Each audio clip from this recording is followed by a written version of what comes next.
राम राम माझ्या शेतकरी मित्रांनो, माझी शेती या यूट्यूब चॅनेलमध्ये आपले सर्वांचे पुन्हा एकदा स्वागत आहे। आज आपण बघणार आहे कांद्याचे बाजारभाव।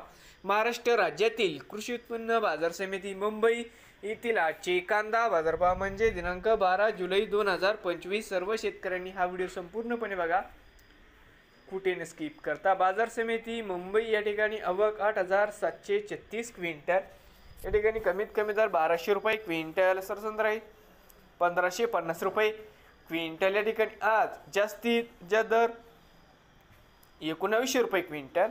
तर मित्रांनो, होते आजचे मुंबई येथील आजचे कांदा बाजारभाव। नवीन आले असाल तर माझी शेती या यूट्यूब चॅनेलला सबस्क्राईब करा रोज कांद्याचे व्हिडिओ बघण्यासाठी। मुंबई येथील मित्रांनो, हे होते आजचे कांदा बाजारभाव। भेटूया पुढील व्हिडिओमध्ये।